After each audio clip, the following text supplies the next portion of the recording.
Welcome back, everybody, once again to Evo Japan 2020. I, of course, am Viram, and once again, joining me.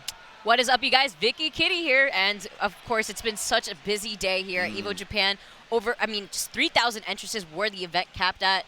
So many people watching Smash from all around the world. Of course, we have another event going on overseas, and so many. If you just sat down and watched Smash for 24 hours this weekend, you absolutely can. Yeah, it's absolutely insane. You could literally just go from this to Genesis, and there's also DreamHack happening in Germany as well. There's a lot going on in terms of Smash. But here, of course, we are in Japan, here at Evo Japan 2020. We have another round one pool set coming up between A-Syria and you. Ike versus Cloud. Not a matchup that you see very often, particularly since both these characters are not quite as common as they used to be back in the day. I know we saw a lot of Ike representation at the beginning of Ultimate, but people slowly started figuring out how to avoid the nair start to the combos, especially when Leo stopped playing the character as often after I believe, a Smash Conference. And of course, Cloud just generally from Smash 4. You still have a handful of mains of the character, but the character overall definitely suffered a bit of a fall from grace. That said, though, what a finishing touch! Insane. The patience, too, called out the tech. He saw the perfect opportunity to just let it rip. Excellent start for Hugh at the moment, and he is maintaining that momentum. Of course, huge damage coming out from Cross Slash.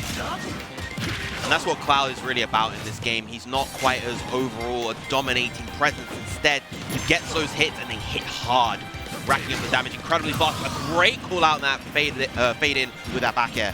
Yeah, Surya also just retaliated back immediately out of the parry, does the up B out of shield, something that we've been seeing very often, at least with this iteration of Cloud. You try to do an unsafe aerial, and you better watch out because you already know that up B out of shield is going to be coming. But Yu is playing this extremely patient, trying to drift back around A-Syria's space. Good call out with the cross slash right there. Of course, both these characters very much like to jump, so it's going to be key to see how each of them anti-air each other with their various attacks. Well, he does use his jump right there, gets caught by the up tilt. No forward tilt going to be coming through. I like the patience, waiting out the limit meter that you see right there. Another anti-air we saw this time with the didn't get full hop for that rising up air. That might have been the confirm to get the KO otherwise. You just slowing down the pace, making use of those blade beams, staying away from A-Syria. Oh, I love the high recovery right there. Opting to go for the platform, but still gets hit by the forward tilt, having to air dodge back onto the ledge. I like that juke right there. Going onto the platform, using his double jump and sneaking in with the back air. And immediately another back air coming through. The back air characters, man. The swords, you have to be careful. That you do. Dead even now between these two powerful sword characters.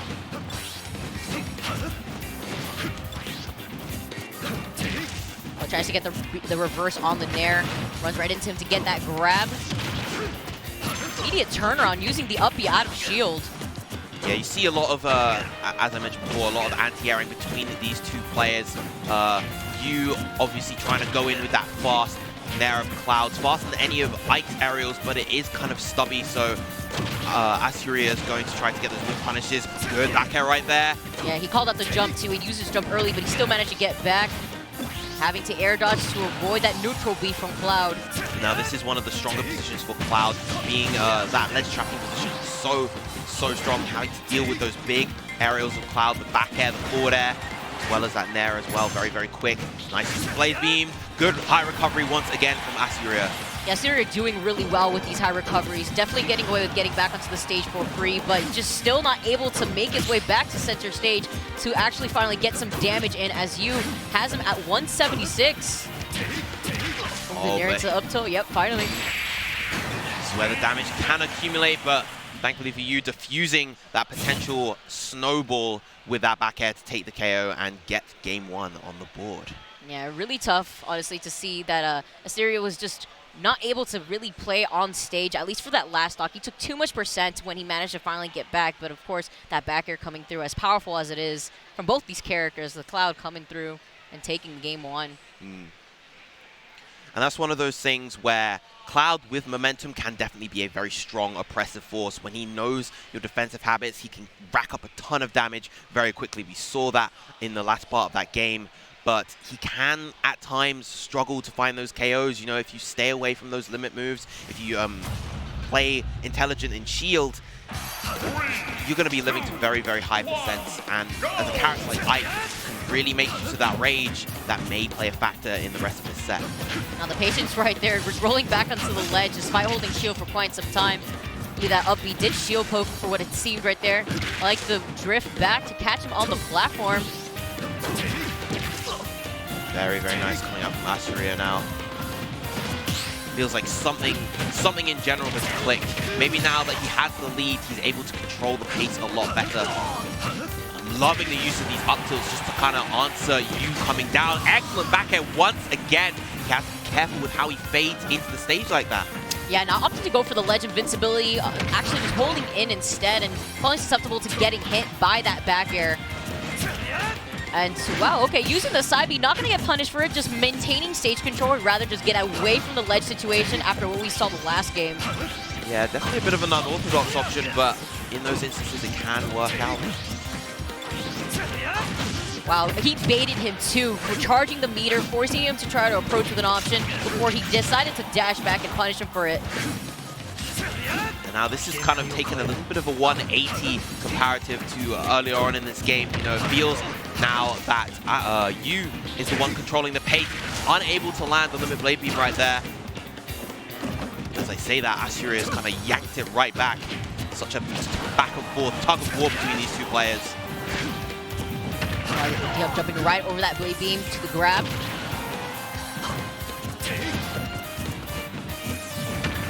Both of them running to hold shield right before A-Syria actually reacts first and gets the grab before Yu does. Yeah, ice grab, not the best, but still significantly better than Cloud's. The up air juggles, infamous from Smash 4, returning once again, but not quite as potent as they used to be.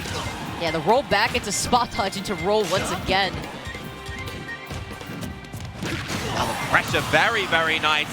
Kind of baits him to expect the rising back air right there, and instead goes for the forward tilt. Now he has a 2-stock lead, A-Syria right now. Yeah, looking like a completely different player from game one. Finally, you managed to get that first KO, but again, as I mentioned before, living all the way to around 190 before that stock was taken. Up you out of shield. Not going to allow him to get that up air on top of that platform. Spot dodge, great dash attack, jump, but still managed to make it back on stage. Even out of the parry, he's not able to get that up B out of shield. Yeah, Ethan, not the fastest moves, certainly. Interesting pressure relief with the side B right there, just trying to kind of brute force any potential limit break option right there. Yeah, we saw the attempt earlier too, just to maintain stage control. And they're getting parried into Cloud's up B a lot faster than Ike's Aether. Yeah, Klim has a really, really solid, consistent out of shield option in this game. You see Cloud use it very, very liberally. Oh, another empty hop to bait it out, but it was not going to work this time. The patience displayed from Yu, waiting out to see what A-Syria was going to throw out first before he decided to get off the ledge. And now, despite the 3-1 lead that A-Syria had earlier, this is now a one-stock apiece game. Very, very close between these two. You can get just a few solid hits here and there, and it'll even this up really quickly.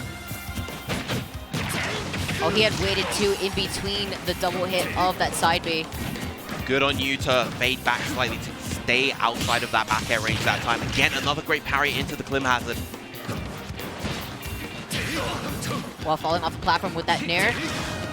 Great forward tilt. Cloud now off stage. Very vulnerable, but the early recovery not snuffed right there. And that drift back to Yu avoiding that neutral B by the ledge. Scary situation. A lot of jumping right now coming up from A-Syria. Ooh, lovely trump right there. Is that going to be an edge block? No, misses the blade beam, but still continuing on. There is no safety net here. He's still by the ledge. That back air coming through. Is he going to be able to make it back? He does save his jump. The down air not letting him come back safely. suddenly this is pretty much a dead even game. That was such a superb sequence of edge guarding from you. Not able to take the stock, but look at how much damage he's packed on. He's calling out these jumps from A-Syria with that back air. Yu's comeback is absolutely insane. That fair, pretending like the first 2 stocks did not even matter. Yeah, reverse 3 stock in that game. What a sensational showing coming out from Yu to take the set 2-0. Very, very nice. Oh, Viram, our first block already. The first match of our block, absolutely explosive between both these players, especially within that game 2. Very neutral base. I mean, going back and forth for the most part, just Yu being able to just come back from everything. I mean, that was really intense. Really great demonstration of good composure right there. You know, even though A-Syria was in the driver's seat for most of that game 2, you know, Yu kind of remained composed, didn't really overextend in a lot of situations. Had that really good edge guarding sequence towards the very end right there, and just knew exactly what A-Syria wanted to go for in terms of how he wanted to play neutral. You know, we saw him calling out those jumps so much, and just that really, really came into play towards the end right there. Yeah, taking so much damage, especially when he was off stage. I mean, we saw something similar happen in game 1, but around the end of game 2, you just saw it unfold right before you, and that was basically the comeback factor for him, and that was fantastic showcasing. But, well, now we have Shumai versus Tamura. Two more players, admittedly, that I personally haven't heard of, but that's kind of the recurring theme here. A lot of powerful, a lot of really talented players throughout all of Japan just coming together here in this monumental event. So many entrances here and so much talent to showcase between the incredible pool of characters that we're not used to seeing otherwise perform here in Japan. I think that's the most interesting part of watching Japanese tournaments in general. Yeah, the character variety across pretty much all of these round 1 pool matches has been very, very abundant. There's so many different characters. Obviously, you're going to have your duplicates, but I feel like we've been seeing characters that we really don't typically see. I mean, the first set I commentated today was with Ganondorf. Yeah, I saw that. Yeah, we had Jigglypuff versus Bowser. Akira, the Jigglypuff, very, very talented player. Solid result under his belt, too, so I'm really excited to see how it proceeds through bracket.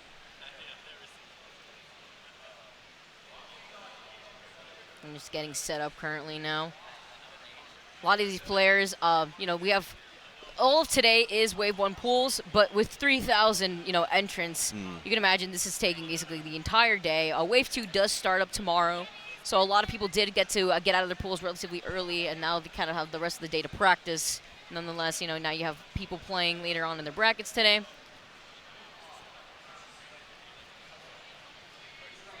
I'm really especially interested to see how our remaining players do tomorrow, because I believe we will be down to 768 players tomorrow, which in of itself is still quite a large number. A lot of major events in other regions, even here in Japan, would say that 768 entrants is a lot. And just the fact that, you know, we're getting whittled down to that number is just a testament to how large this tournament is here today, this weekend. But tomorrow is where I feel the action is really going to heat up. Not that there hasn't been great action today, but tomorrow we'll be doing all the way from Wave 2 pools all the way up until all the way up until top 8. Yeah, because top 8 will be on Sunday.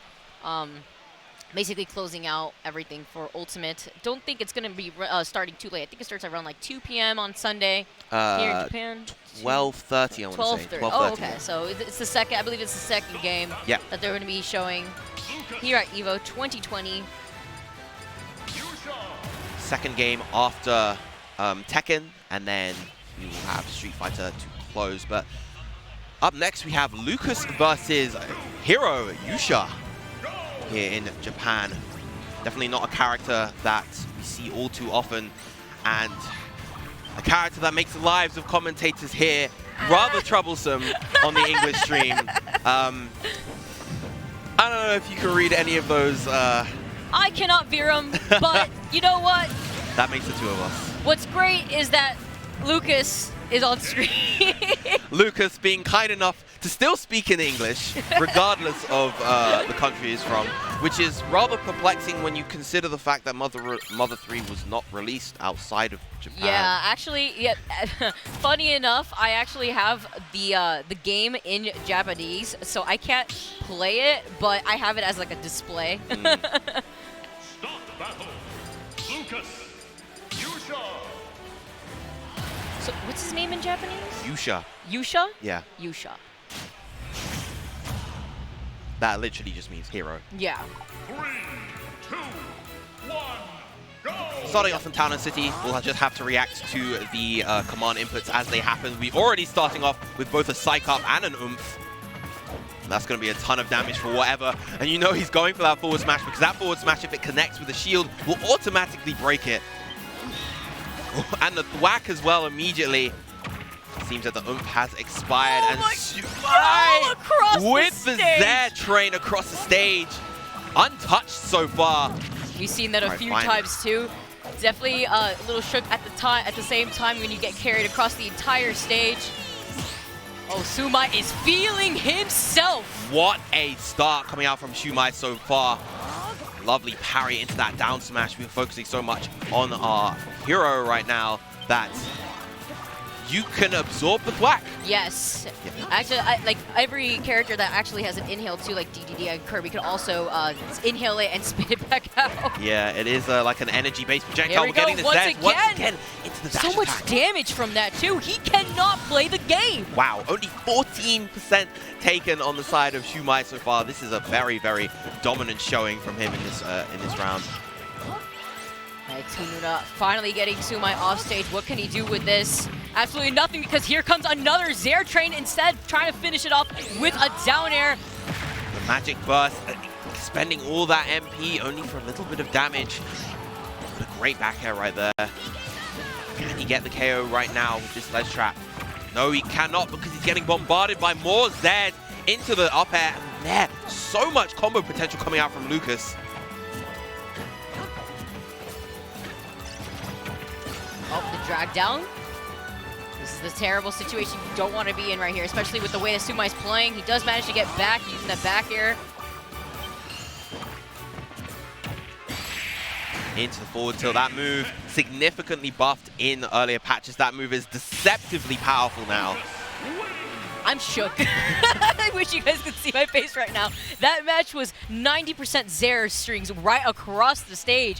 I mean, at that moment, it seemed as if he was even DIing away, but it wasn't enough. You know, you don't want to DI away when you get to the edge of the stage, because you already know he was either going to go for a dash attack, or even around the end, you saw him try to finish the Zair string with the down air.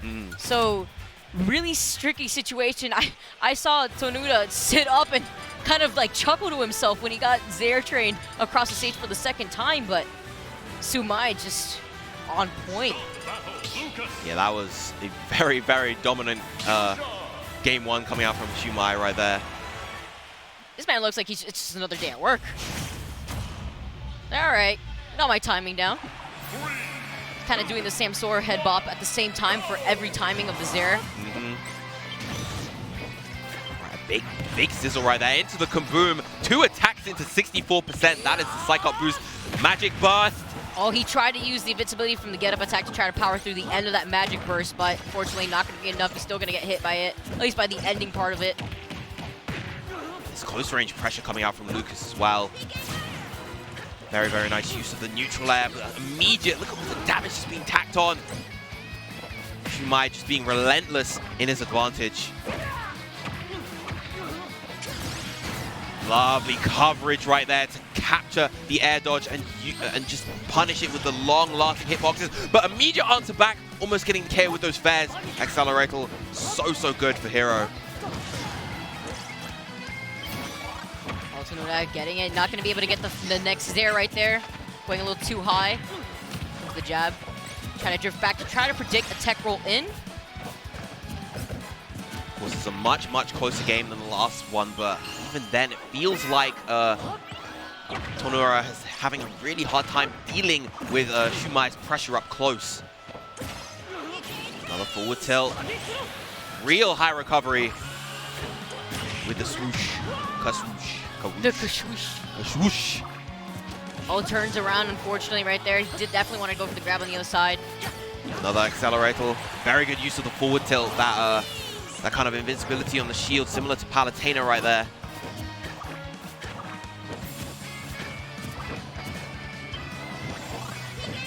Nice use of the side magnet once again. Yeah, he's been doing that quite often, especially at the start of the game, just in case. Again, the down smash at the ledge, but still just about surviving. Yeah, very solid DI right there from Tamura. Once again, the pressure, I believe the down tilt into the forward tilt, not quite working anymore with the amount of rage. But finally, Tamura getting a stock on the board. Low MP, got to keep that in mind. That's a resource that you need to manage, particularly when you're off stage like this. Just keeping him stuck in place. Quite unfortunate right there. At least he does take 38%. Kaboom is so powerful, absorbing the whack once again. Oh, the snooze! Oh, he was not able to get out of that situation before taking the forward smash. Yeah, had that been a crit, that might have been the KO. That move is so, so strong. Again, look at all the damage that Tamura has racked up in just a few hits, but now it's Shumai's turn. Falling up air into another up air. Luke is putting out so much damage. Oh, but jumping right into the forward smash. And the heal for good measure as well, despite the fact that it has felt like Shumai has had so much control. You know, Tamura has just been getting these key critical hits that have allowed him to keep in the game.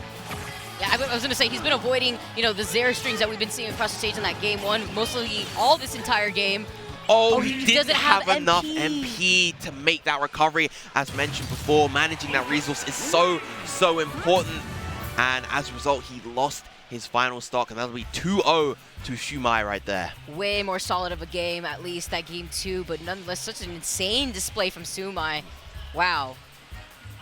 Yeah, that's one of the key things that makes Hero kind of a little bit more difficult than one would initially expect. You know, there's so much going on in terms of that character's kit. The most powerful spells also consume a ton of MP. You're making these great comebacks, but you've also got to keep in mind how you make use of those normals as well, so that you can keep accumulating that MP as time goes on. And if you're not taking that into account, it could spell disaster when you're knocked off stage. Yeah, you know, especially in that situation where he was avoiding the Zare string until the very end, where he was pressured off stage, and in that instance, I feel like it was a perfect time for him to just contest him and not allow him to get back. I think he was just honestly keeping track of his MP gauge for him, and that's why he was able to take advantage in that situation. Really good showing. I mean, that was the first hero I believe that we've had on stream, at least for my block here. Yeah, I don't think I commented any either. Not that I can recall. I would expect to see more tomorrow, but nonetheless, we got our next competitors coming up on stream. We got Pastor versus Mikan Ramun. Pasta and Mikan Ramune. Another winners final set coming up, this time in block E19. Yeah, there are a lot of sets, a lot of pools running in tandem with each other. You have, I think with each block, with each kind of wave, there's 32 different pools going on simultaneously. So a lot of action happening off screen, off in the background. A lot of players, of course, making their way through into day 2, into the wave 2 of pools. As we mentioned earlier on, it is top 3 from each pool. If you win your winners final set, you will make it through on winner's side. If you lose in the winners finals, you still make it through on loser's side. And of course, you have to also win on the loser's final side if you make it that far as well. I believe Pastor is a Rosalina player as well. So after the quite showcasing that we've had last weekend between DeBuzz and Cosmos, DeBuzz going over Rosalina and Luma, I feel like it sparked some creativity out there for players that had, you know, dropped the character to try to see what the character could do now differently. Sometimes you got to add in some extra hope in there with your old Smash 4 main. That you do. In fact, DeBuzz has been kind of playing Rosa a quite little bit a lot more than I'm used to seeing him, actually. As of late, I think he just has more faith in the character. But of course, we have Reflay Robin versus Rosetta and Chico, Rosalina and Luma. Now Robin, I think, is, in my personal opinion, a character that's sort of slept on a little. I think this character has improved in a lot of ways that people don't give credit for in this game versus before. The increased, the reduced charge time of those Thunder Spells is so key. Having access to that 11 neutral air as well, such a gigantic and potent move for Robin's kind of mid-range control. Yeah, I know the joke, of course, when it comes to Robin is the smash attacks in the air. I mean, Robin's damage output with aerials is just absolutely insane. But also, just trapping other characters when it comes to forcing them to jump and then catching their jumps in general is just very powerful, at least in this game. Especially since being in the air is just bad business. Air dodge also just not being as powerful of a tool. Having to be very wary as to where you're going to be on the stage, especially when it comes to being off stage. But in this particular matchup, you're going to be seeing Gravitational Pull a lot. Yes, that you are, and it's going to be important to see how Robin is able to play around both the Luma and that Gravitational Pull. Those 11 aerials are going to be such a crucial factor. I can anticipate that they will make swift work of the Luma, but then it comes down to catching Rosalina from there. Of course, Robin, not the most mobile character in the game, is a slight understatement. No longer the slowest runner. Second slowest to Incineroar now, but of course, nonetheless, not the fastest character out there. Pretty decent in the air, but very, very sluggish on the ground by comparison. But as you mentioned, of course, Pasta locking in the Rosalina and Mikan Ramune coming through with the Robin. There you go, starting on Town and City too. Already forcing Mikan Ramune into the corner is Pasta.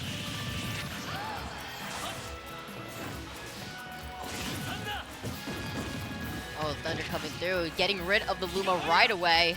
Very, very wise to just quickly dash attack it off. Using the dash attack as well means that it doesn't have to waste a charge of the 11 sword. Yeah, unfortunately, it's a double-edged sword to see the tools that Robin has and how many uses that he has as well. Keeping your eye on that at the same time. Avoiding that up air, opting to go for the ledge. Trying to make use of the Thunder Tomes to kind of chip away at the Luma, but the Luma's hitbox is just able to kind of clank them out. And now sandwiched between both the Luma and Rosa, still kind of finding his way out with the 11th fair. Oh wow, landing right on top of Luma though, gonna get hit by that forward smash. Really, really powerful. And so far we're seeing less of the gravitational pull and more of the star bits coming out from Luma to kind of keep Mikan Ramune in place, prevent him from using those projectiles. Tries to read the full hop right there, try and catch with the back air. The great 11 neutral air once again. Yeah, getting rid of the Luma. There's a Thunder coming through. Luma not on board, so you already see Pastor just trying to play a little bit more defensively, but he is stuck on the ledge here. Does get that grab. Good grab right there. Ooh, a nice powerful down air. Coming through with that down air, getting back onto the stage. What is Pastor gonna do here? Tries to opt to go for that rising nair. Yeah, we see him trying to kind of read these jumps from Rosa as well as just get over and around the Luma, but Pasta being really, really smart with how he places his various actions. Great use of the Nosferatu right there. Recover all that damage back. Oh, the landing right on top of the Luma. He's at 183, just making it very difficult for Mikan Ramune to just get in. Yeah, Mikan Ramune has had a really hard time finding that crucial KO blow, and it's not like Robin has a shortage of KO options. Pretty much any 11 area will get the KO right here. Even the Arc Fire will probably KO at this % on Town and City. Versus a light character like Rosa. Yeah, Pastor's just doing such a good job at preventing Mikan Ramune from closing in that gap, catching his landing with the up air. 11 sword though, hitting him away. Again, these star bits just doing such a good job controlling the long and mid range. Oh, got that jab. That could have been the KO, and now Mikan Ramune losing that second stock as a result. Oh my goodness, almost 200% now. Definitely not percentage that you'd expect Rosa of all characters to be surviving to. Everything is just getting shielded at the moment. Makkuro really struggling to open up Pastar at the moment. This defense of Pastar has been so on point. Great parry on the L Thunder as well. Oh, unable to hit the Luma away. Luma's still living back onto the stage. Tries to go for that cross-up, but finally the jab coming through. Finally, indeed. Charging up, I believe, to L Thunder right there. Probably one of Robin's most overall solid spells. Nope, there's the Arc Thunder instead. Having to go for that high recovery. Definitely a really tough situation to be in as Robin, as he doesn't have a hitbox above him. Unfortunately, only below him, and not going to be able to do much in that situation. Pastor just playing absolutely patient and out of his mind at the same time. He was just doing such a good job at keeping him away with the star bits, not allowing him to charge up Arc Thunder. Yes, really, really solid overall control coming out from Pastor. He really had a handle on both the pace, really controlled long and mid-range so effectively with those star bits, and just prevented Makkuro from getting anything that he wanted started.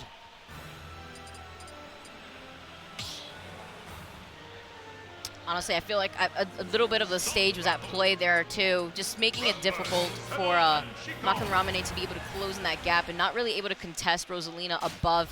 We saw him get juggled a few times with the up airs and just unable to really land safely without Luma actually being the most threatening thing on stage first. One of the awkward things as well is kind of the position that the Luma is placed. You know, Robin's spells tends to be placed quite high, so sometimes the Luma can end up going... as a body shield right there. Yeah. At that time, doing a great job dispatching of the Luma. And it's in this position where Robin can try to apply the offense. Down to the patient right there. Goes for the back air. I like the movement right there, but it already commits to the jab and the confirms the up smash as well. Very, very nice. I knew exactly what angle he was going to be sent in. I like the angle on that recovery, avoiding that down air attempt from Pastor. Really, Makkuro having a real hard time getting back down. The shield damage on that down smash as well. Yeah, rather taking the shield damage than the grab, but the gravitational pull right there, seeming to be a bait, but still not fast enough for him to react. Right, once again, Luma out of the picture, but a 50% deficit. How can Makkuro make up this gap?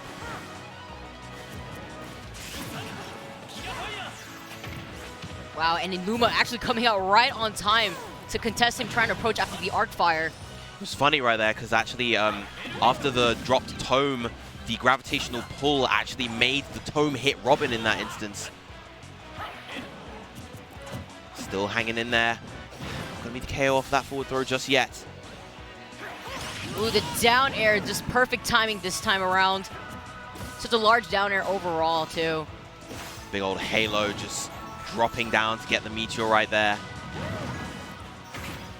Lovely positioning of the Luma just to deter that ledge trapping from Makkuro. That arc fire ledge trap is normally so powerful, but when you have a support character to just prevent that from happening, that comes a real boon.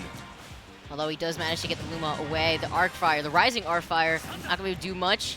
He does keep Pastor off stage, by the ledge here without the Luma.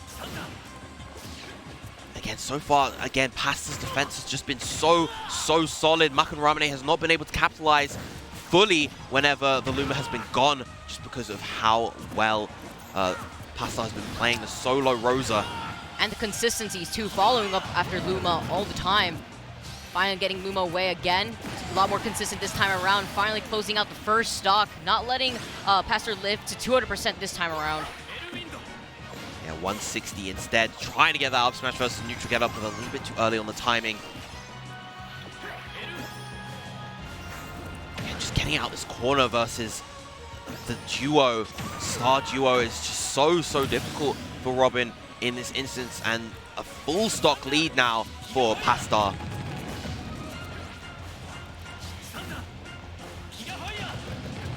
Oh, yeah, jumping right away from the Luma, not trying to approach Pastor. Has the opportunity, is very wary too. one of the main things is that because of the moves that Pasta is often going for, as well as the moves that both Pasta and Makkuro have been going for, Makkuro has been having a hard time properly maintaining advantage even once he gets hit. It's just these individual nairs that are chipping away bit by bit versus Pasta. Finally gets a bit of a juggle right there, but he's not landing these big fares that allow him to get those longer chains. Yeah, and that more damage too. Pastor's consistency too with these parries have allowed him to get more out of the punish too before Makkuro has. With the patience, holding shield, goes for that grab, knowing that he wanted to go for the cross-up right there by the ledge. It was a great idea going for the cross-up, but Pasta was just ready for it. And again, covering that roll-in, the distance between the two characters has just been so on point this whole set so far.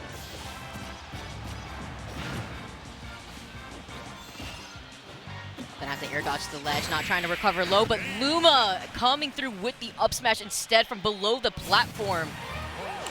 Really strong showing coming out from Pasta that whole set. A very solid 2-0 victory. And, you know, there was a lot of solid stuff coming out from Makkuro, but in the grand scheme of things, he was not properly able to establish the sort of game plan that he wanted. He wasn't able to fully exploit his projectiles. He wasn't able to get those big conversions off the 11 aerials. Just Pasta's defense throughout that whole set was really very solid. Honestly, it looked like he kind of fell apart when he started realizing that just his arc fire was hitting Luma rather than Rosalina, that he started going for micro-spacing with B-reverses, but even then it just wasn't really working out for him. It was quite unfortunate. It definitely looked a lot like the matchup itself was just very difficult for Robin versus Rosalina, but very strong showing from Pastor nonetheless between the patience and the way that he was able to still keep him off stage, going for those down airs and timing it better. He was doing a really good job. Nonetheless, Makkuro was doing such a better job in that game 2 versus the game 1, where he was unfortunately unable to take that first stock for a very long time. Yeah, 200% on Rosalina is definitely not something you see every day. Coming up next, we have Kidorui versus Gimp. I feel like Gimp rings a bell. I can't quite figure it out off the top of my head. Definitely does sound familiar. We could be thinking about Kempt, who is also here. The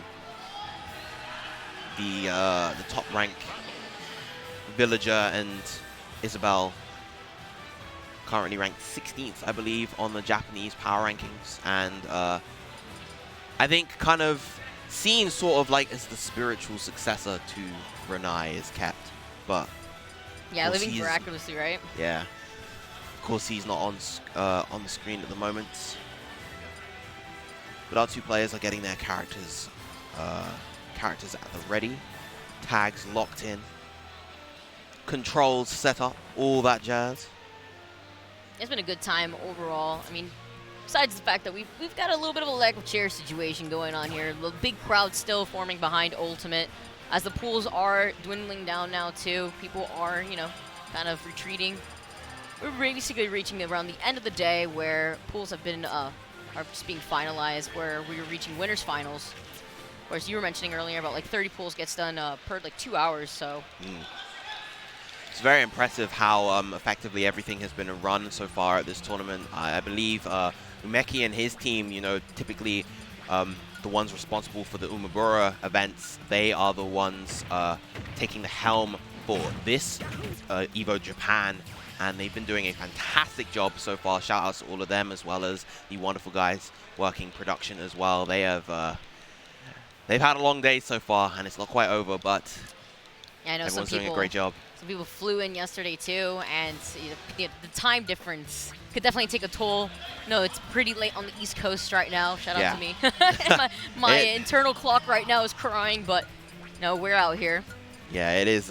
It is quite a brutal difference. Me, I'm like, whenever I go to the US or whenever I go to, well, and coming here, it's a very similar difference. It's just adding on instead of taking away. But like, for you, I can imagine it's like a 15-hour difference. Yeah, like 14 or something. 14, 15, yeah. It's like 4 in the morning over there, I think, right now. Absolutely insane. 4-3 in the morning. But that's why we are Evo, the championship series, because we are champions out here. Never stop being champions. Stop being champions. Oh. Definitely keep being a champion. I forgot about that. That's godlike. Yeah, Only OGs Evo will Japan remember. 2020. OGs will remember. Anyways, OGs will remember. Anyway, Roy versus Palutena, both of these characters very, very solid, very, very strong in the current meta. It's interesting that we have Gimp playing Palutena when we also have Tri-States Gen. Oh, yes. That's probably what I was thinking of. But of course, he's not here. He'll probably be at Genesis, most likely. Yeah, most likely. And I've actually saw this match earlier too. Roy versus Palutena. Both characters very strong. I know that we've had a lot of Roy results recently in the US as well, especially Goblin doing really well with the character. And Cola as well. Yes. Managed to make it onto the PGR with, I believe, Roy, Cloud, and I want to say Snake. Yeah, definitely a good handful of strong players piloting the character, similar to Chrom. It's interesting seeing the dynamic between Roy and Chrom because they have like these crucial differences, but end up being similarly strong characters. There's much less of a gap between those two, much less a perceived gap between those two compared to, say, Lucina and Marth in this game. Yes. Definitely think that's interesting too to see, the respective players playing those specific characters. But here we go, already starting up with the up air. Again, coming through with the double nair. Oh, going for the up smash right there instead. Interesting option.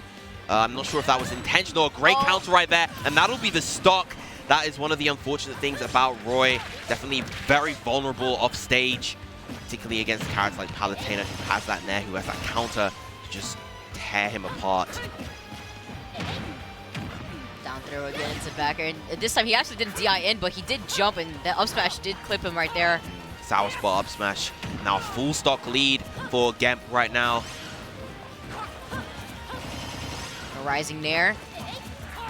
Trying to drift back, not trying to hold forward into him, but fantastic parry, getting that back to Jer. I'm not calling it Jer. It is a jab to back air. The down throw into back air. You call that you can't call it the dare. It wouldn't work. That's a down throw to back air. Here we go. I love it. These analogies. Shout out to Locus. Oh no. That was all his fault. I like the cross up right there with the up air. Once again, manages to do it with the rising up air. Followed it. Yeah, both these players, whenever they get hit, they really kind of maximize that damage. Seeing the up air juggle. Oh, that blazer. That was quite the option.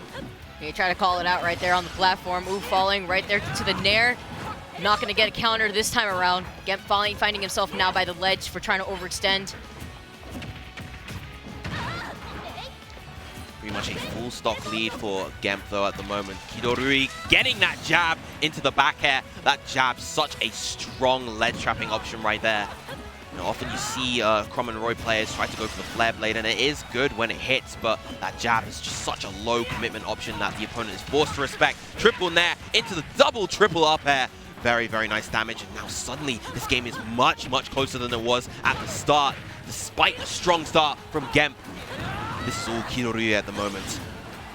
Kidorui having to come back. Oh no, he was right there! Too scared with the air dodge. I mean, I understood. I mean, the side B was right there blocking his path to get back onto the stage. I definitely agree with his way of trying to air dodge back to the ledge, but unfortunately falling short, no magnet hands.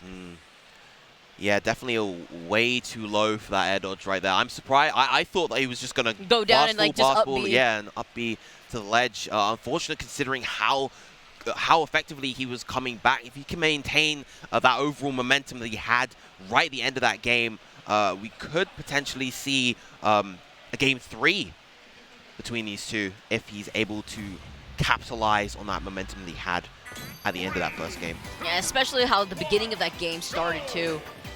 Getting countered as his way of getting back to the stage.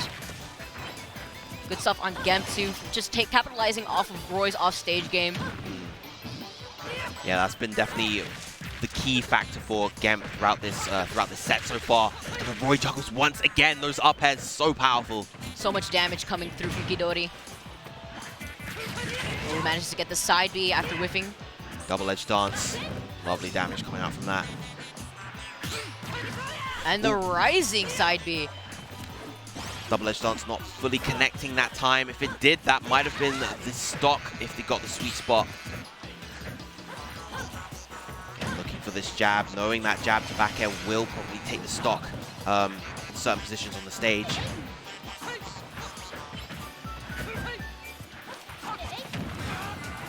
He does catch that jump with the dash attack. Once Great again. catch on the landing. There we go. There's the full double-edged dance, getting the full connection and taking that first stock from Gimp. Didn't commit hard enough into that combo with the nairs. Good cross-up from Gimp to remain safe. And back air, just making sure he gets away from him as he gets back into the stage safely. But Roy, such a fast character on the ground. Yeah, that's the thing in the corner versus Roy. You got to be scared of that jab, but at the same time, he can't just grab you to open you up. Another double-edged dance, destroying that stock at a mere 72% before the hit.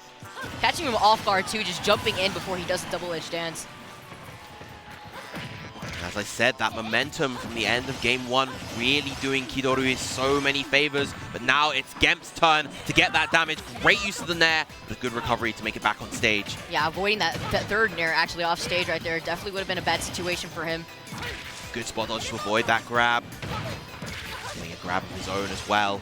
These two just constantly going back and forth with these exchanges. Missing the drop off the stage for that counter right there.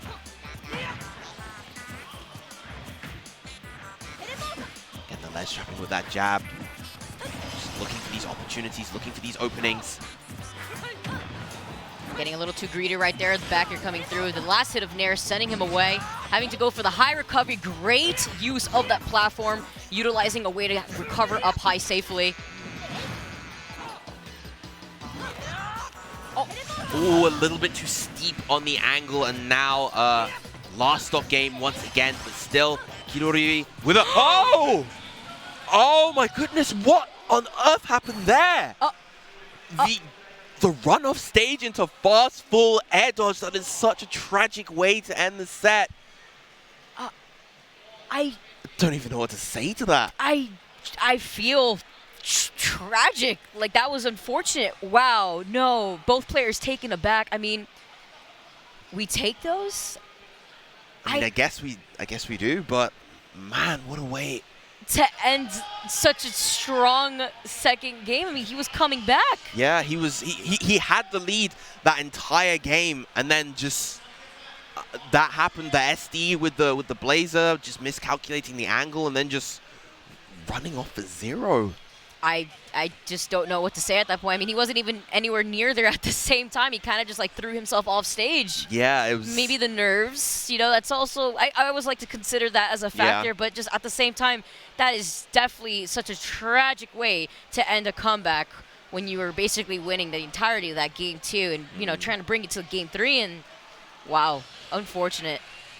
And on that unfortunate note, we are going to be going to a break, guys. Don't go anywhere because we have some more interesting matches coming up very soon. Welcome back, everybody, to Evo Japan 2020. We got some more awesome matches coming up for you guys today. Day 1 here at Evo. Of course, 3,000 entrances at the tournament. We're finally coming down to ending the day very soon. So we got about, I don't know, like maybe 2 pools left. Yeah, about 3.5 hours left of so still gameplay. So many players still playing here late. I know the event started around 9:30 in the morning. We had players like Anti play early, Mr. E, of course some familiar faces that the US will definitely recognize when they play tomorrow, but nonetheless today we know right now we got Halo versus Ishiyama. Ridley versus Link, or Link, Halo being the Link, Ishiyama being the Ridley. There's one word that I can use to describe as, for Ridley, it's cunning. I like that. He's a slow predator, waits for his opportunities, and he strikes carefully. As he covers all the platform. Ooh, but these traps coming in, though, from Halo.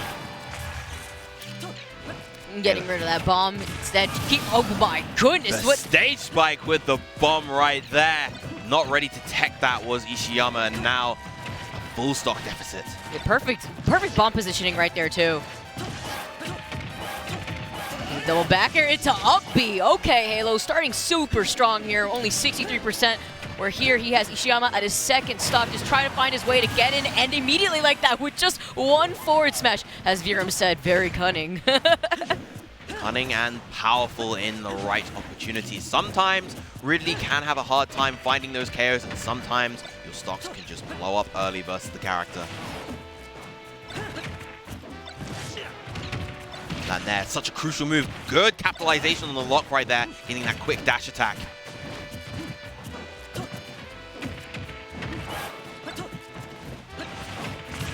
Oh, once again, another one. Tech. It's got to be on point with those if he wants to survive as long as possible versus this Link. Again, great use of the bomb once again. Oh, that get-up attack, perfect option right there. Use that invincibility to get out of that situation. Had Egiyana done that get-up attack just a little bit later, done the down smash, excuse me, a little bit later, that probably would have been able to punish that get-up attack actually. Down throw into the spin attack.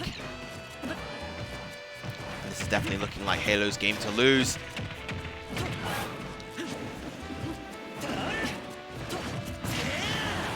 Lovely spin attack once again. And a great forward air as well, just to seal the game. A two-stock finish for Halo and his Link. Wow, that was fantastic. The traps with the bomb, and at the same time, though, Egiyana was doing a really good job at juggling Halo's bomb, too. Unfortunately, not really much that Ridley could get off of something like that, but nonetheless, he honestly just tried to do what he could. But between those two stage spikes that he was unable to tech, unfortunately, really cost him that lead, and it honestly just was down by those two stocks. Halo was just able to run through with it. Yeah, definitely feels like Ridley actually on the ledge tends to do surprisingly well for a character of his size. If just because he has a very good ledge hang, he can command grab off the ledge if he needs to. But I think in that instance, he had a really hard time just finding his footing again. Particularly versus that bomb, which was just staying there, lurking as a presence. Now, I think Ridley on this map just covers so much in terms of just platform and spacing, especially with his Nair. Definitely want to be careful when you're hanging around him. The Nair, those up tilts when you're on the platform, the up smash as well, covering basically everything. Also reaching on those platforms too, definitely having to be careful. Nonetheless, though, Halo's still showing really strong within that first game. That single hit of the fireball, still managing to come back. No stage spiking here. The way that Ridley's recovery as well interacts on this stage is rather strange. The way that his wings just super clip through those ledges deters ledge trapping attempts very, very often. Also, you have the ledge of Lilac, you know, allowing that tilt to have the bomb roll around too, allowing him to have that extra hands up on the edge guarding. Oh, interesting option going for the bomb drop there. Probably wanted to try to recover further to the other side of the stage, but instead ends up hitting the wall.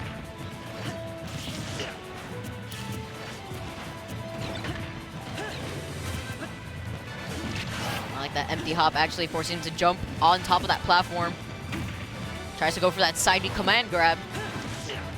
Get up attack just to relieve the pressure. Again, tries to go for the command grab, but the down air of all options will be the one to take that stock.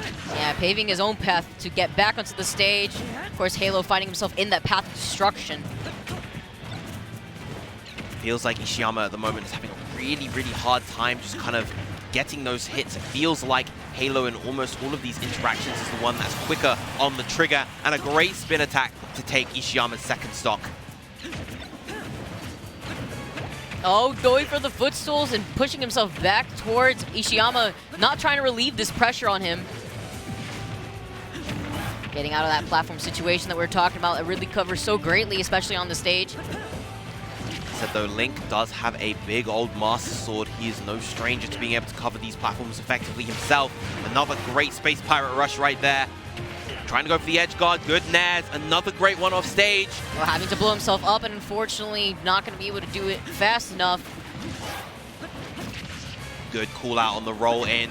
The Link in the corner is just such a threatening presence. And another spin attack, not enough to take the KO just yet. But this is a really tough situation to be in for if you're Egiyana.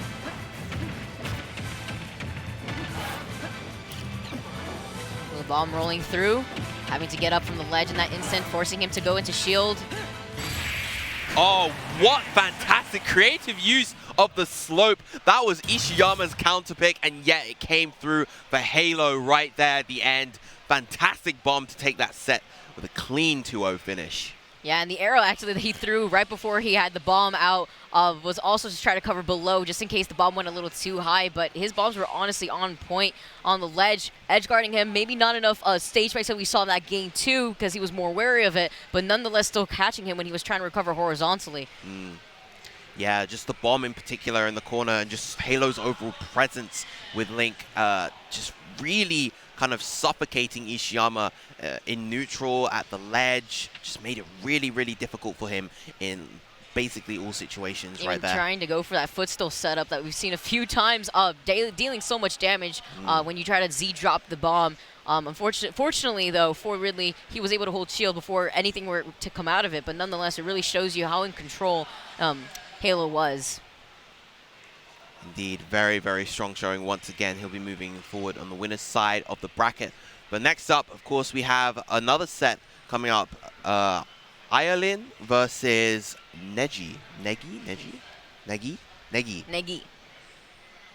I believe, actually, he sounds very familiar. He may be the pit that I have seen at Umebor. I think he had gotten 33rd in that tournament.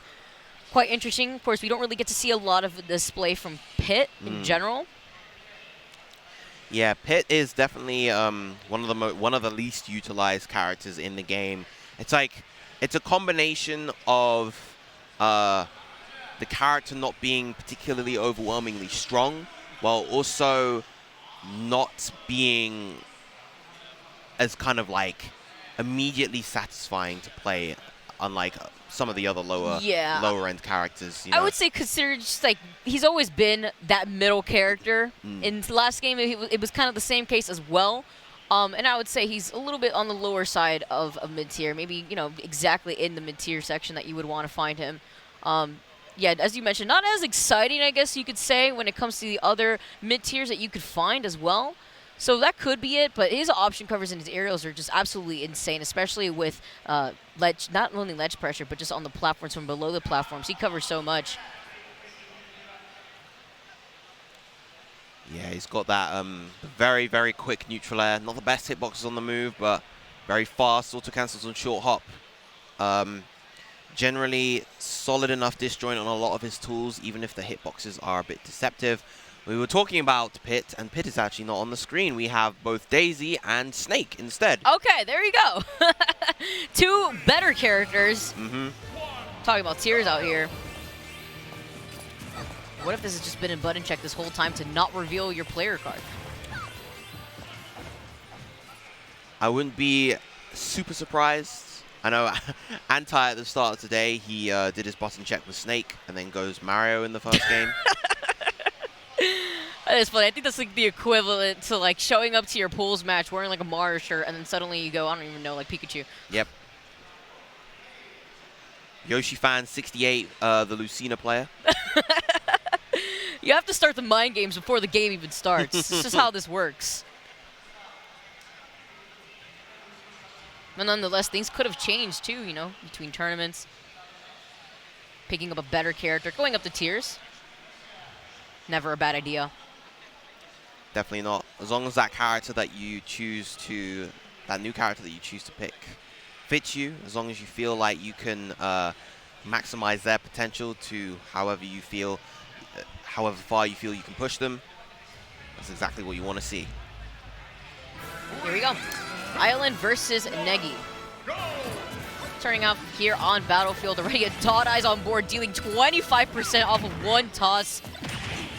Something that I feel like is just absolutely bonkers is how much damage turnips do, especially depending on the distance that the turnip travels. Yeah, so much damage output. Even the base turnips are out here dealing like 13% each. It's kind of nuts. Grenades would like to have a word as well here. Negi forcing shield here by the ledge. Great pressure coming out from Ayalin so far at the moment.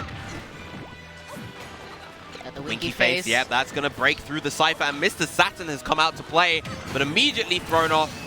and Ireland capitalizing on the edge guard with that back air. And the Stitch now already re-grabs the Stitch.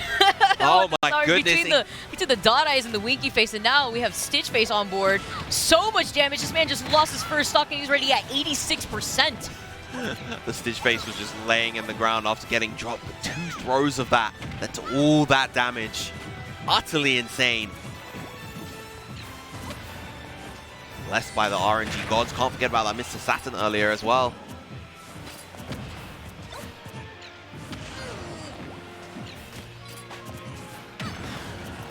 Island just playing so solid right here.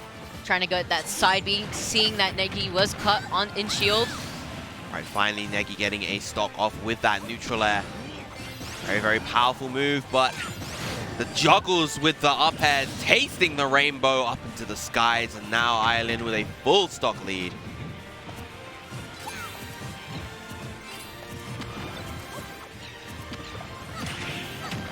Down air, sorry, down tilt into Nair. Not gonna really do much right there. Does get another Stitch face once again. Such a strong RNG showing, managing to re-catch it. 2 Stitch faces, a dot eyes, and a Mr. Saturn all in one game.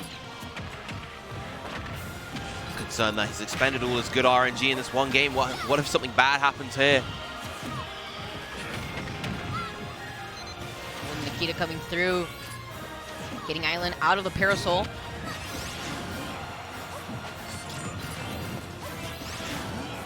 Again, these up air juggles so potent. Good movement coming out from Ireland, just looking for that key opportunity. Sour spot fair, not going to be nearly enough. Looking for that back air. And there it is. Wink for the camera. That'll be the first game going to Ireland. That was honestly very tough for Negi. I feel like he just wasn't really able to utilize grenades as often. He was honestly just pressured most of the part from Ireland. And just the turn-up RNG that we were seeing was absolutely insane too. Yeah. We can't forget that most of that second stock was just taken away because of that one Stitch face dealing almost 90% from those 2 throws. We probably won't see that again in this game. Cross heart, I don't know what is going to happen here. I was concerned that was another Stitch face for a second. Oh, hey, like they heard you, man. They heard you talking. Tries to fall with the back airs. Spacing it out with Nair, preventing Negi from getting that shield grab. Already the pressure showing how strong Island is playing around Negi. Being really, really clever with his movement, just like trying to throw Negi off his rhythm all the time. Excellent spacing as well on these back airs.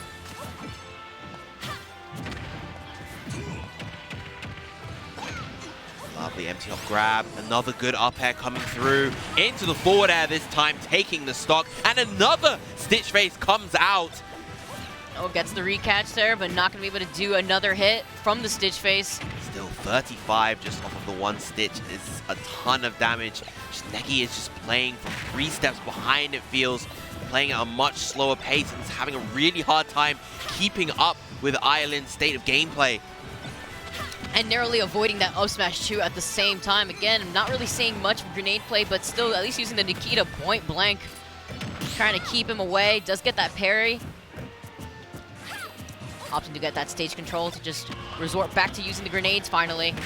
Feels like now Negi is being able to play the game more to his comfort pace. A great interception with that up tilt right there to get that stock. Trying to keep this as close as possible.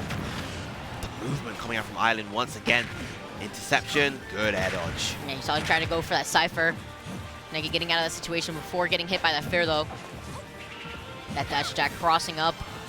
It's just a good option in general with where Ireland just tries to, wow, I was say try to land on top of him, but not even needing to. Off stage using that side B, another Stitch face. That's 4 Stitch faces in this one set, dropping it automatically. Unlucky for Ireland, but I guess that kind of all balances out considering the RNG that he's been getting in this one game, in this one set. I'm gonna have him play the lottery for me. Down here on shield. Like the drift back too, follows up with a jump fair right out of that combo. Winky face coming through, but no, oh, he got away and then fell right back into it. And he was still able to combo afterwards as well. This pressure from Ireland is absolutely ridiculous at the moment.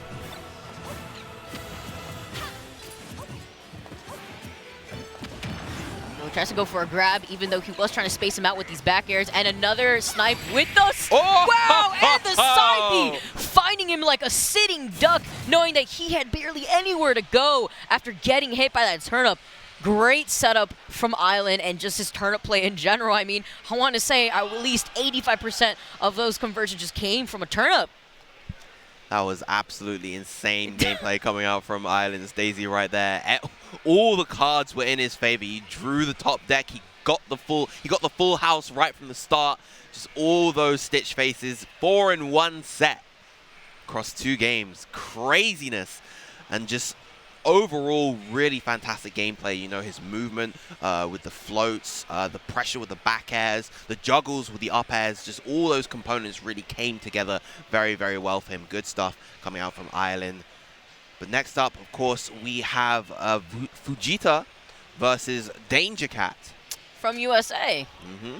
And another US player here. I know we were just talking about Mr. Ian Anti, but here we go. Another one coming up. Now, not too familiar with Danger Cat, but, you know, coming through from the US.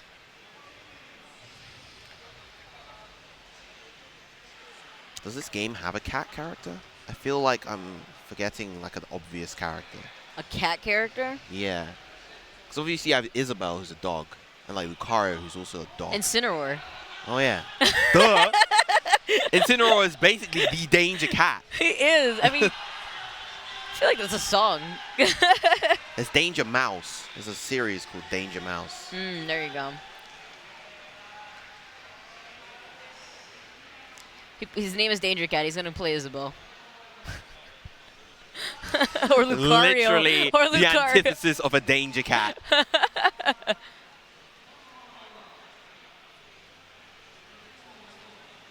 Yeah, not too familiar with both these players, but still seeing so many new faces, at least at this tournament. That's what's the greatest part, though, about Evo Japan, is being able to see a lot of people come out. Of course, entrance is free, so you get more than the usual players as a turnout here, too.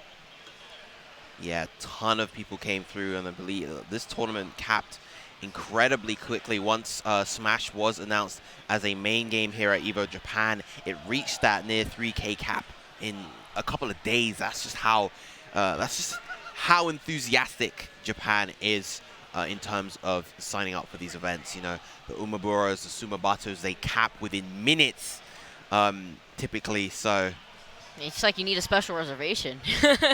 you got to be on the ball if you want to sign up for those tournaments. It just goes to show just how much passion there is for this game here in Japan, just all across the region. It's just so exciting to see. I'm trying to do some stage bans right now.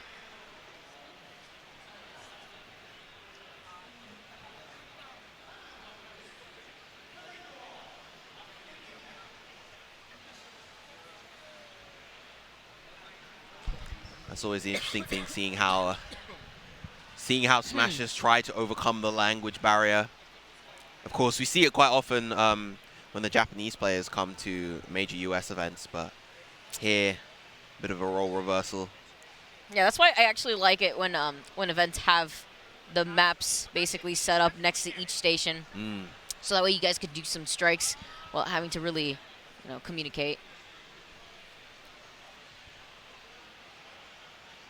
I think we basically got it set. Yep.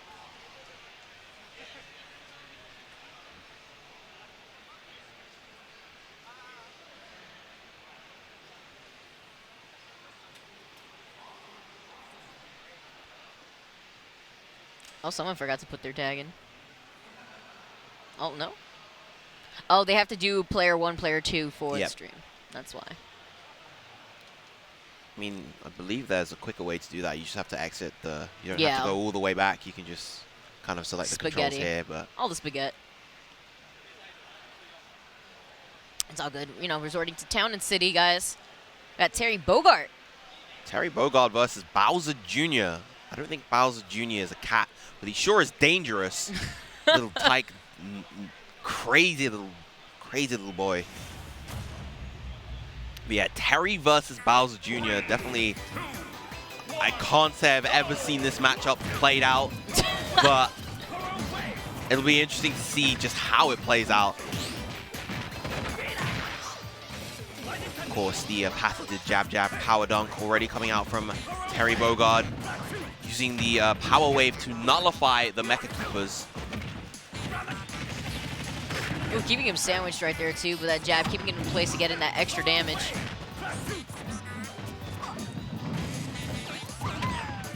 Ooh, that was great right there. Not going to be able to get the back air conversion though.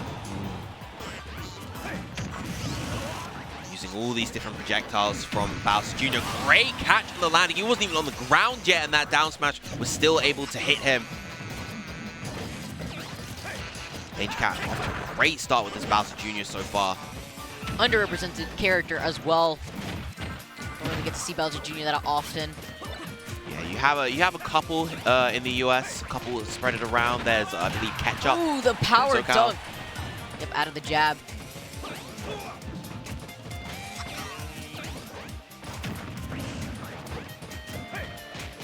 Using these Mecha Koopas. One of the changes for Bowser Jr. in this game, a bit of a nerf, was the fact that the Mecha Koopa, once it hits shield, it just becomes immobilized and it becomes basically useless. Although your opponent can immediately pick it up right afterwards if they are aware. Doesn't seem like Fujita has quite caught onto that yet though. Yeah, the animation can be a little tricky to follow too.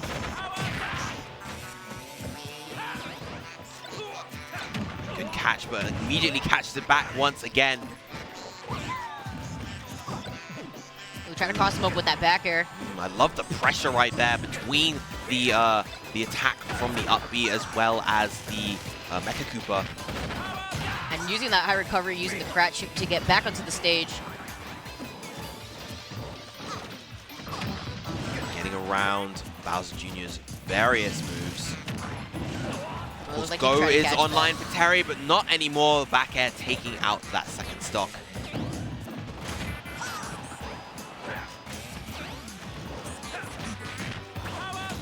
Ooh, getting out of that this time. Power dunk not going to be able to connect. No conversion off the nair from Fujita.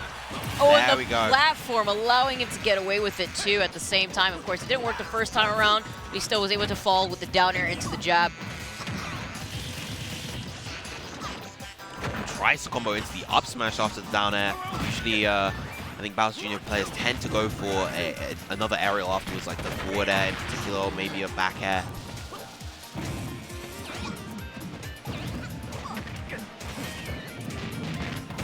The auto turnaround too. Despite how much control Danger Cat had early on, in particular, he is the one operating at the deficit at the moment. 70% to 86. Ooh, the crack chip going through the Koopa Link, but Danger Cat holding shield. Ooh, going for the jump too. He definitely knew he was going to jump, but instead of pulling the trigger on the back air, he kind of waited a little too long to react. We're seeing a bit more of the cannibal come out. Jab jack, power dunk. And that'll be game one going to Fujita. Fujita keeping this cool. Still going for what he was trying to go for basically the whole time. You know, the jab, power dunk. And of course, those platforms really allowing him to get away with it too. Although Danger Cat was doing so well at the very beginning, he wasn't really able to maintain that lead.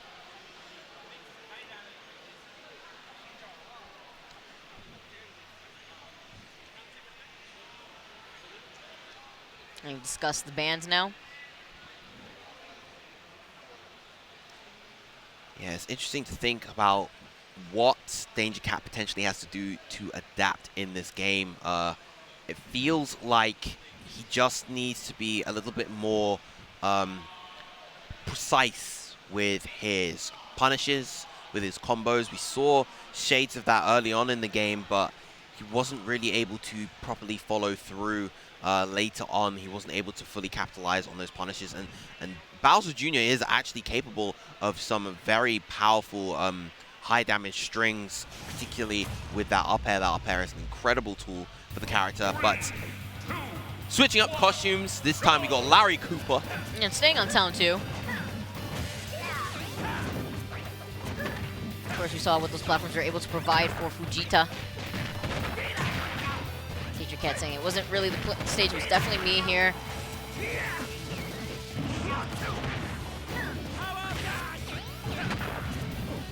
Good interception from Fujita right there. Again, just this power, this jab power dunk. He's landed so many. Great grab. The crack shoot coming through, trying to catch his jump. You saw Danger Cat trying to throw out these barrage of back airs, but not really doing much for him right now, as he is at 151 now. It's interesting just to see Fujita's gameplay. It's very kind of straightforward, very kind of earnest, but it's working out very, very well for him. Finally, Danger Cat was able to kind of create some distance. I like the idea of that forward smash just to kind of lock him into shield right there, create some real pressure, but smart roll away from Fujita. And again, another jab power dunk to tack on some good damage. Yeah, good timing on that too. Perfectly getting away from being stuck in that situation where he was sandwiched. With a dash attack coming through, catching the landing. Ooh, but landing right on top of the Koopaling, now finding himself by the ledge. Ooh, good ledge trap with the up B once again. But Go is ready. He is now at 78. Oh, the Power Gazer narrowly missing Danger Cat, stalling himself right before he gets back up to the stage. And wow, amazing tech though. Great reaction, but still falling into that forward smash. Good coverage overall by Danger Cat right there. Keeping various options covered simultaneously with all of Bowser Jr.'s tools. Power wave into grab too. Try to call it the jump with the back air, and knowing that he was going to try to go for that up air right below the ledge, now putting himself in a bad situation. Was it worth it all because he overextended, now giving Danger Cat the lead? Yeah, hesitated a little bit too much on that power dunk. Finally gets it right there, evening up the game and the stocks. With the power dunk sending him off stage again. Still managing to get back. Way more fortunate this time around, but going for that rising down air. Lovely combo right there. That's the kind of damage that we wanted to see earlier on. 62 tacked onto Fujita's Terry. Oh, but rolling into another forward smash. To be careful here, he's taking quite some damage. Ooh, a big forward smash just calls out the movement and gets the KO. Danger Cat getting one on the board with the Larry Cooper. Oh, he got up thinking that was the game. I think he was just trying to go for the stage man, but he took off his headphones. Fujita was like, wait, it's 1-1. I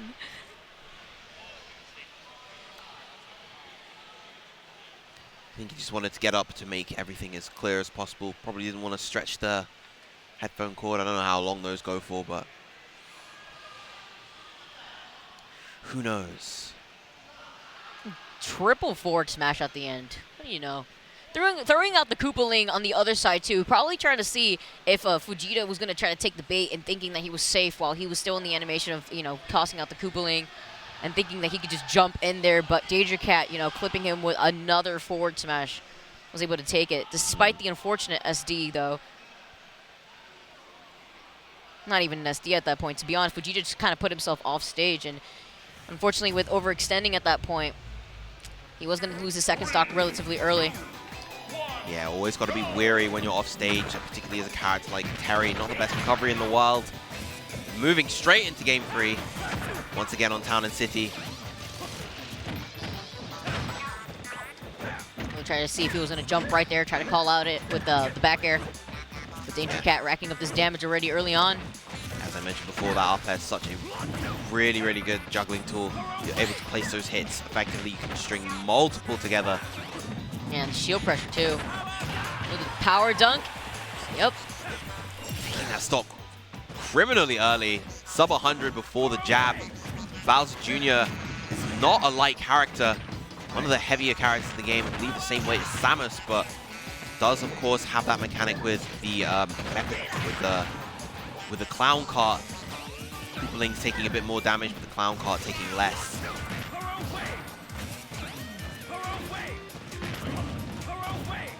Nice uses of the power wave.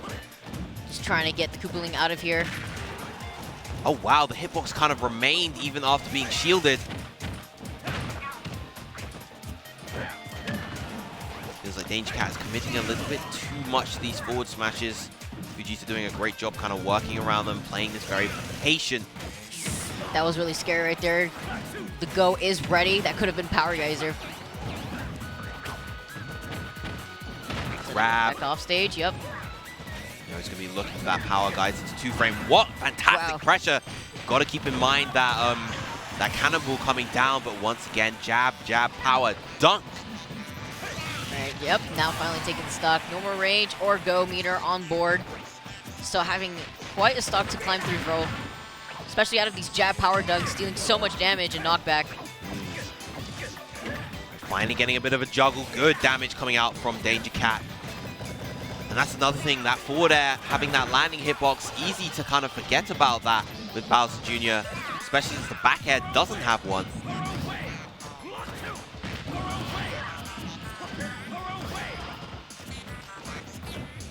Oh, I like the double coverage right there. We've been seeing that a lot from Danger Cat. Fortunately, it's not really doing much for him here, as Fujita is just spacing him out with the power wave. And it feels like a lot of the time, once Fujita is close in, these roll-ins from Fujita really helping him a lot of the time. Finally punishes a roll-in right there.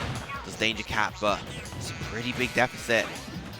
One more jab power dunk near the ledge will be probably the end of the game. Right, manages to escape the situation. Oh, still living though. Of course, as you mentioned, by the ledge, managing to at least get back onto the stage, trying to maintain stage control. There's another jab power dunk. Not going to be it just yet. But all that damage nonetheless. Like the stall and the cannonball right there, of course, as it does go quite some distance, but also just falls. Oh! The dash attack just barely getting the KO. And Fujita taking that set 2-1. Quite a nail biter, actually. You know that Danger Cat was definitely capable of taking that further, maybe getting the game 3 for himself. But, of course, Fujita at that time kind of remaining vigilant and just getting that game on the board. Yeah, because the jab power dunk just not only just doing its job and racking up a lot of damage, but just adding in that extra pressure that it is there, and he wanted to avoid being on the ledge. But at least that dash attack coming out at the very end being enough to close out the stock. Excellent stuff going to Fujita right there. Man, Bowser Jr., that is definitely not a character that you just... You don't really see that often, but no. His uses of Cannonball I really liked, because he was definitely hidden in the blast zone where you would see him use it, and then it would fall in a way where it would kind of fall abruptly, and it would catch Fujita off guard, and I feel like that was one of his strongest suits, especially when the Power Wave was kind of negating the Koopalings. He had the Cannonball come out instead, where it would avoid the Power Wave and actually, you know, try to contest him whenever he would try to commit to it if he was expecting the Koopaling. So he had a few instances of where he was trying to cover one thing with the other option, but it just wasn't enough at the end. He was just taking too much damage throughout that last game. But as you said, it was very close. It honestly could have been anyone's game at that point.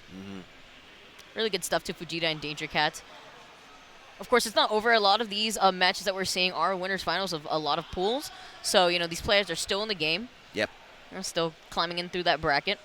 And a lot of these players, when you lose in the losers finals, you still make it to round 2 pools regardless. So pretty much all of these players are guaranteed to be making it into round 2 pools. How much further they make it beyond that, we'll have to see tomorrow. But coming up next, we have CD Tuli versus Suzushiro. CD Tuli. Players getting their stages in place. Mario Maker being the highlighted stage. Man, that's a fun stage. I like the music. Don't really get to play on those stages very often, but just the music in general is super fire. It's got all the Mario tracks, so you're bound to have an abundance of choice right there. Fun thing about that stage is how you have just infinite possibilities, because it's random. You're never going to see that stage in the highlight of comp. I don't think so, no. No, we are not. All right, just kind of discussing bans once again. Shout out to the crowd that the Ultimate still has, even though it's getting a little late here. People hanging in there, wanting to watch the gameplay. Even at this early stage, relatively early stage in the tournament, you know, there's still some good gameplay that you can extract and learn from. And of course, people might just want to watch to support their friends. Oh yeah, the crowd was there was a few people in the crowd popping off for Danger Cat earlier.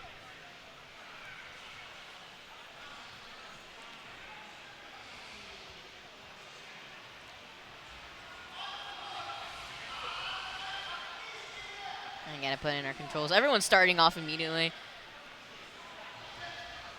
Before even checking.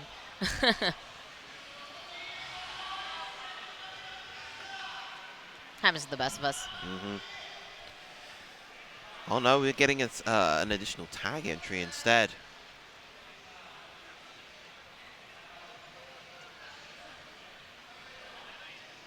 Yeah, a lot of these players coming straight from playing their pools, having to wait in the queue time for playing on stream.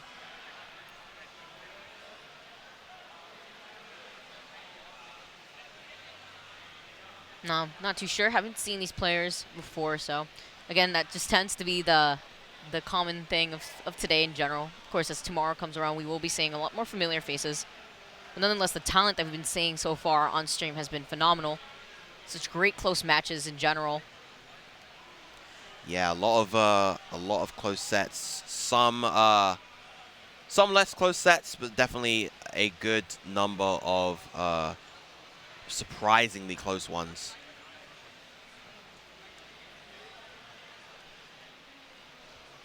Also, the large representation with so many characters too. Probably my favorite thing about the scene here.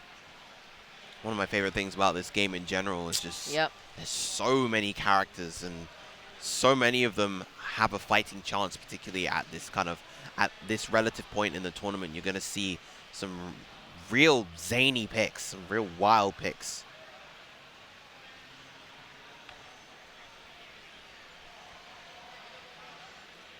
All right, both players finally locked in with their controls, at least ready on the setup.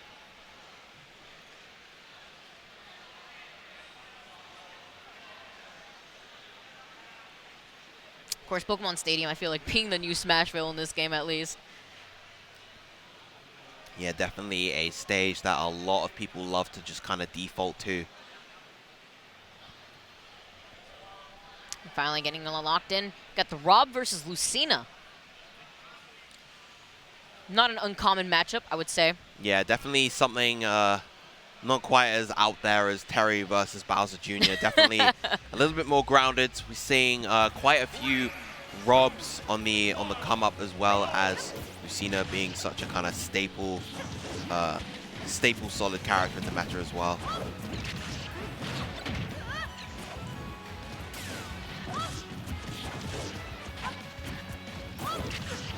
Already keeping him away with the gyro. Thule doing a really good job so far. Ooh, but as I just said, that using the laser right in front of Suzushiro. Getting that falling up air. Not gonna really do much, but at least jumping over these gyros. Down smash punish right there, though. One of the things that Lucina is going to often want to aim for when pressuring Rob is to go for those cross-up aerials, the cross-up nairs, the cross-up up airs, because Rob can't really fight people that are behind his shield very well. Good up B right there, just to kind of relieve the pressure, doing it slightly early. Up air, not good DI on that one, unfortunately. And that'll be Suzushiro's first stock. We're keeping him stuck between the gyro. Look at that damage, Virum. Look at that. Taking 87% already after just losing his stock. That up air coming through. Oh, trying to air dodge, and that could have been the stock right there, but lucky for him, he still manages to see another daylight with this stock. Yeah, Rob with momentum, and Rob, when he has the gyro where he wants it to be, it's such a terrifying presence.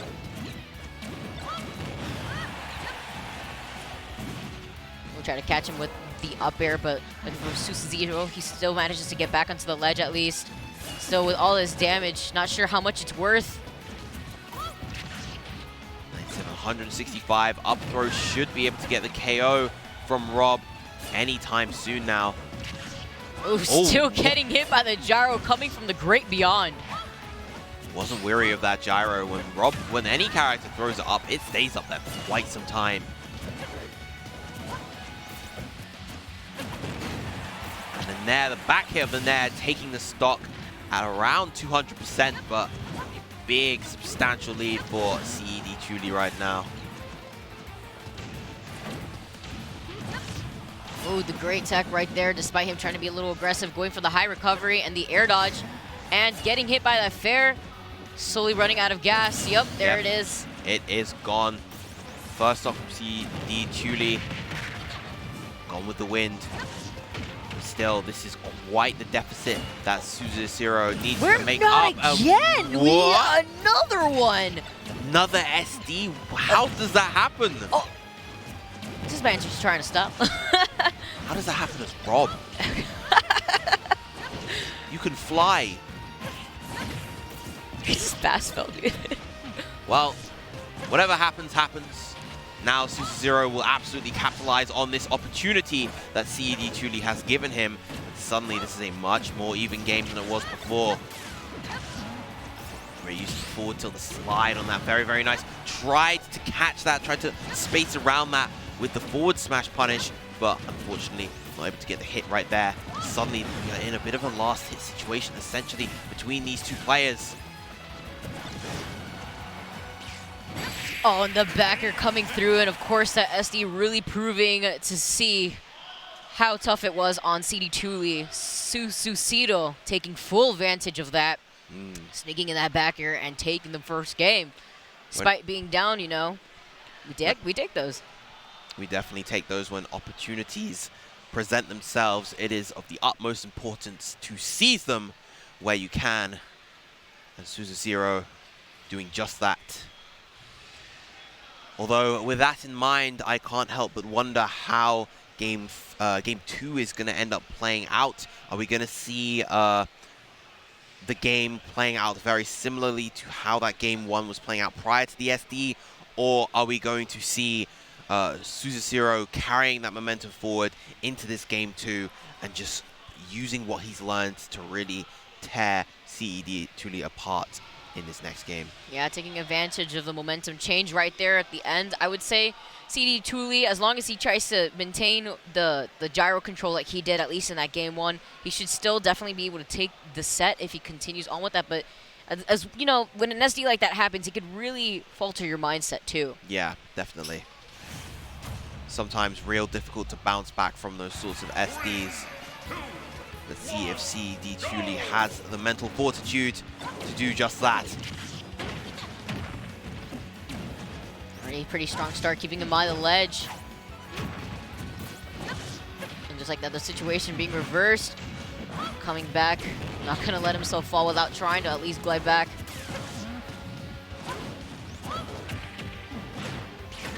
Ooh, the back throw into the laser.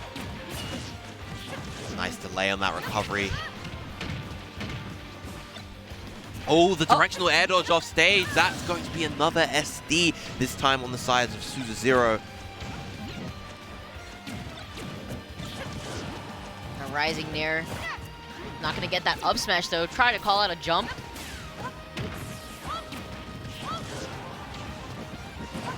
His rising nair is so effective versus Rob, just kind of snuffing him while he's standing up. And these high recoveries, too, just allowing Chuli to actually get away from the attempts on the back airs from Suzushiro.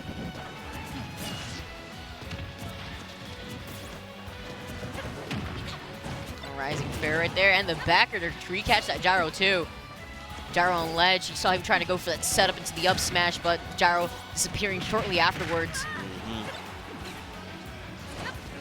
Now a full stock behind. Suzushiro really needs to find an answer. Goes for the down throw, tries to get the up air, and then holds a back air for his troubles. And now 2 stocks apiece. Oh, the snipe right there with the gyro. Very, very nice. Oh, lands right on top of him with the nair. Oh, no gyro to send out right there. Kind of fortunate. Tries to catch a landing with the forward smash, but getting hit by the gyro instead. Very similar percent, but a full stock lead for CD Chuli. That said, though, we did see something similar in the previous game. Hopefully, CD Chuli doesn't go for another SD.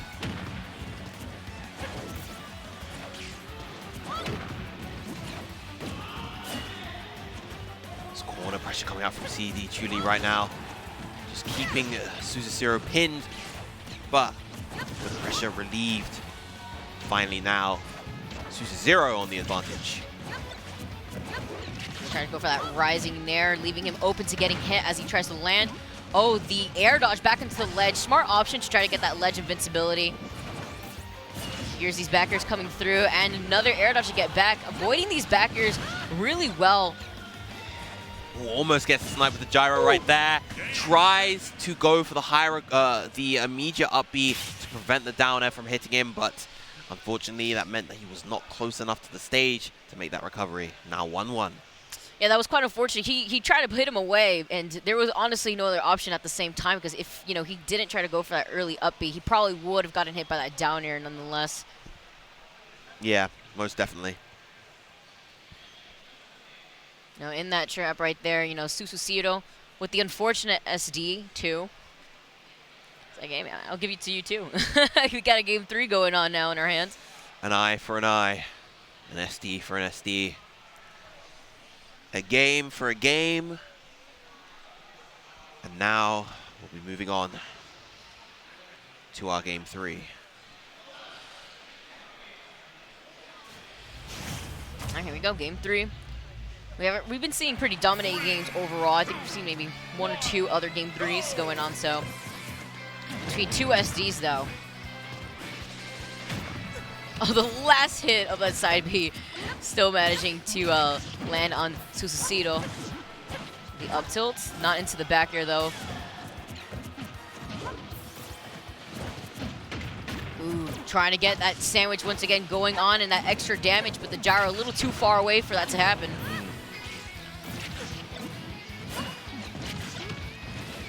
Now once again, now that the gyro is in hand, Rob is just capable of so much. That's definitely Rob at his scariest when he has a gyro in hand. Gyro currently, well, it was sitting on the far left of the stage before before CED Chuli was able to try to take out another one.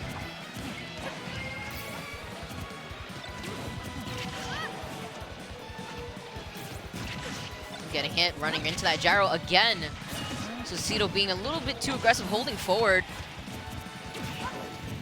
Falling right out of that nair though, and speaking of nairs, said Tuli actually retaliating back and getting the up air. Wait, where are you going? Oh, he wanted to follow from the gyro after he threw it up, all the way off stage too. That was very clever up smash. Not enough to take the stock just yet. The up air will be.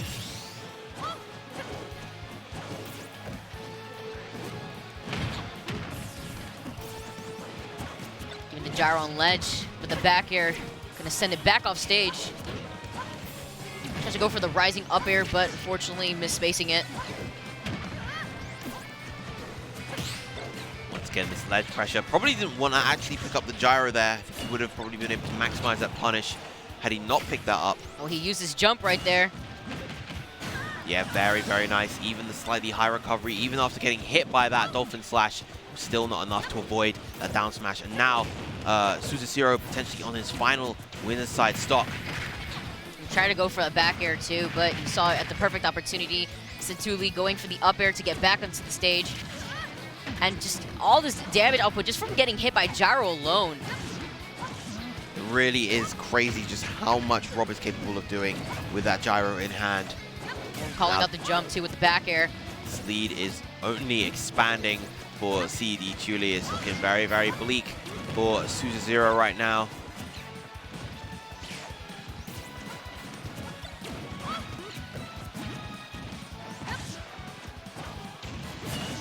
Ooh, great tech right there, and another one. He had to go all out and risk it for the biscuit, but still jumps into another up air. Seeming to be something that I'm seeing a lot from Suzushiro, where whenever he takes the stock, Satuli does come back and retaliates with another up air.